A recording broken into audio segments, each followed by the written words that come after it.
Today we're going to prove Pythagorean identities. The first one we're going to prove is that sine squared of any angle plus cosine squared of that same angle is 1.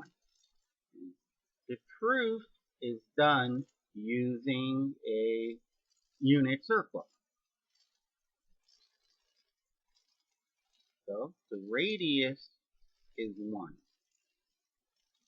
And maybe I'll give another name for the angle. We just call it angle T. So here is angle T. Now this point is some x comma y. But we want to do a little bit better than that. So let's drop a perpendicular.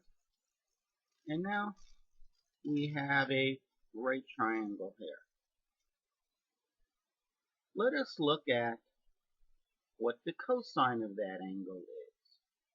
Well, this is xy because this distance is x and that distance is y.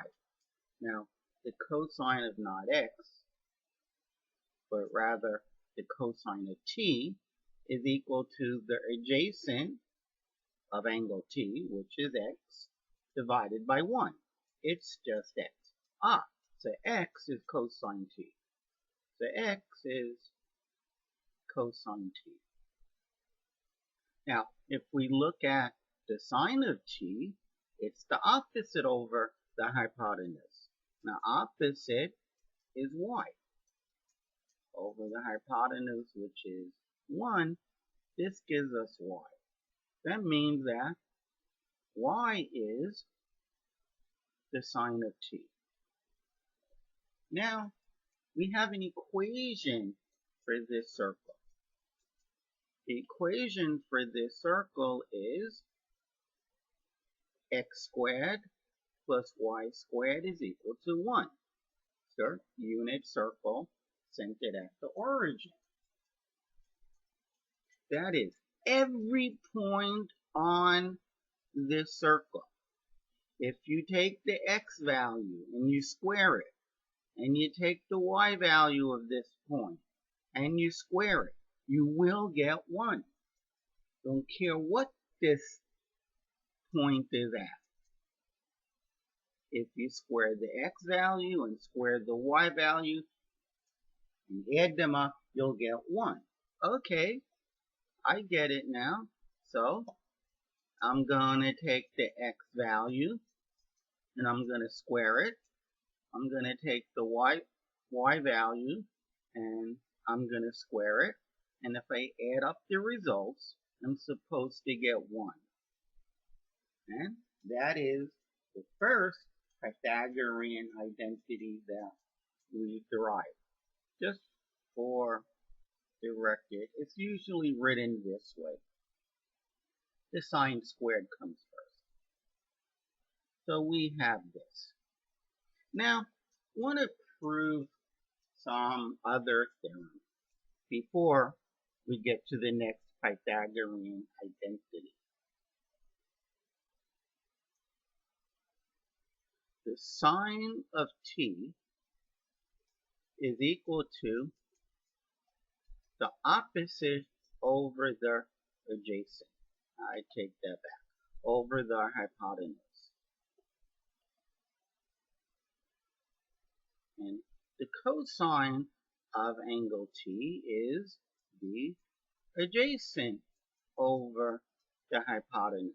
Now, if we happen to divide these two, on the left, we'll get sine t over cosine t, and on the right, we have opposite over hypotenuse over adjacent over the hypotenuse.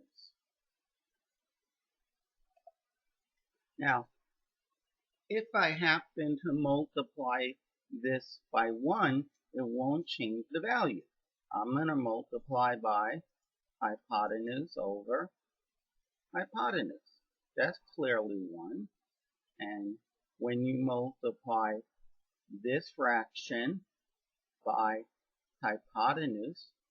The hypotenuse canceled out, and you're left with opposite. Same kind of thing happens in the bottom. The hypotenuse canceled out, but this time you are left with adjacent. And we go, oh, opposite over adjacent. That's the tangent of t. That is, sine of t over cosine of t is tangent t. So let's write down the two formulas we have.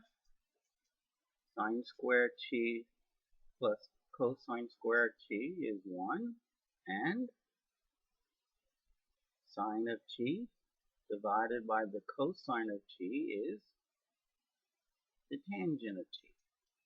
So I'm going to take the first identity that we derived, and I am going to divide both sides, which means all terms, by cosine squared t. Now, this is the same as sine of t over cosine t all squared. But sine of t over cosine of t is tangent of t, and I have to square it. Plus, divide the same two quantities, you get 1. Now what about this? This is the same as 1 over cosine t times 1 over cosine t.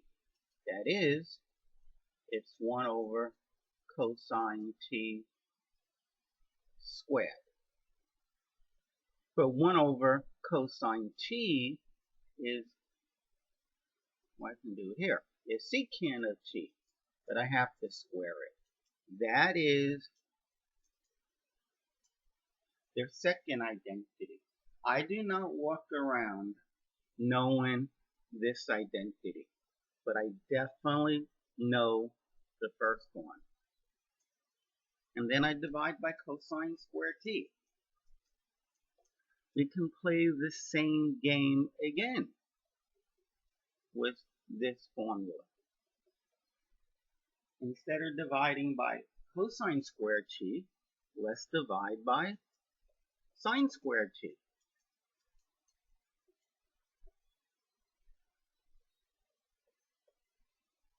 Well, this is clearly 1.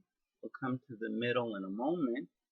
And 1 over sine t is cosecant t, but it needs to be squared. Now, how much is cosine t over sine t?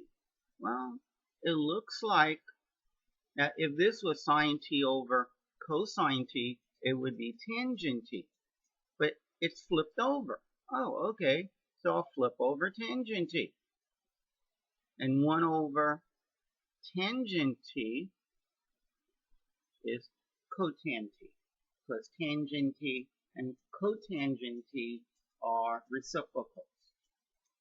Well, if I square this, I'll get that. And if I square the right side, I will get cosine squared, cotangent squared of angle t. So this here is the third trig or Pythagorean identity. And that's all there are, just 3 of them. See you in the next video.